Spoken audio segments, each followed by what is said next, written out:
اپنی بیٹی کو صبر اور تحمل کی عادت ڈال دیجیے.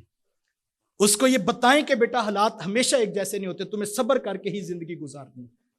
اور جب آپ یہ صبر کی تلقین کریں گے, صبر اتنی بڑی دولت ہے جو لوگوں کو رشتوں کو جوڑنے میں کار فرما رہتی ہے.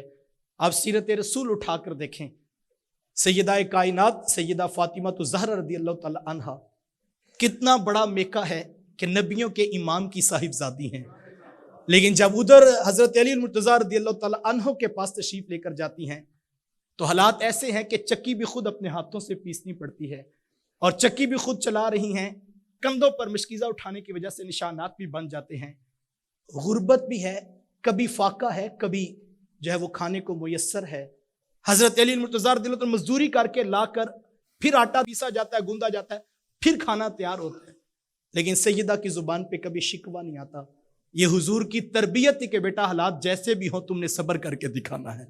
اور جو مشن پر نظر تھی وہ سیدہ اس کے اوپر کھڑی تھی کہ حضور علیہ السلام کی جو دین کی دی ہوئی تربیت تھی اس کا نتیجہ تھا کہ گھر میں فاقہ بھی آیا ہے, گھر میں جو ہے وہ دکھ بھی آئے ہیں, گھر میں مصیبتیں بھی آئی ہیں, گھر میں پریشانیاں بھی آئی ہیں, لیکن جب کربلا کا میدان سجا تھا فاطمہ نے بیٹا پال کے امت کو دیا تھا.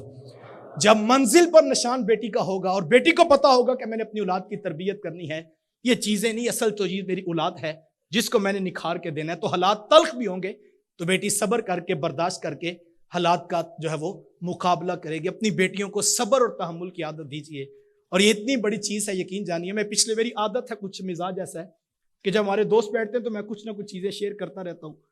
تو میں پچھلے دنوں ایک ہمارے پرانے دوست سے ڈاکٹر صاحب وہ دبئی چلے گئے, تو میں وہ ڈاکٹر صاحب سے ملاقات کی, تو ان کی بھی شادی ہوئی تھی. تو میں نے کہا ڈاکٹر صاحب آپ بتائیں آپ کا تجربہ کیا ہے؟ تو وہ کہنے لگے کہ میں تو پہلے دن صرف اپنی گھر والی کو ایک ہی بات کا تقاضا کیا, اور میں نے کہا کہ مجھے صرف صبر اور تحمل چاہیے. خواہش آرزو بات مانی جائے گی لیکن صبر اور تحمل کے ساتھ, جلدی نہیں کرنی. میں ایک جوائنٹ سسٹم میں رہتا ہوں, اور ایسا نہیں کہ آپ کے ہر حکم پر میں فیصلہ کر لوں گا. صرف ڈیلے کیا جائے, چیزوں کو ارینج کریں گے, مینج کریں گے, اور یقیناً پھر نتائج آپ کی مرضی کے مطابق بھی نصیب ہوں گے. تو کہتے ہیں ایک نصیحت نے میری زندگی کو سکھی بنا دیا ہے کہ میری گھر والی کو پتہ لگ گیا جلدی نہیں کرنی. ہمارے ہاں تو مسئلہ یہ ہے کہ اگر سبزی 8 بجے آنی ہو تو وہ 9 بج جائیں, تمہارے گھر میں ایک قیامت صغریٰ بپا ہو جاتی ہے, اور ہم میں سے کوئی شخص برداشت کرنے کی پوزیشن میں نہیں ہوتا. کاش ہم یہ بات سمجھیں کہ حالات کوئی بھی ہو سکتے ہیں. ہر روز کھانے کی چیزیں میسر ٹائم پہ آتی ہیں, کبھی نہیں بھی آتی ہیں. تو اگر تربیت تحمل والی ہے اور صبر طبیعت میں موجود ہے اور تحمل اور برداشت کی عادت ہے, تو پھر یہ چھوٹے چھوٹے مسائل کبھی کانوں تک بھی نہیں پہنچیں گے اور زندگی میں حسن پیدا ہوگا.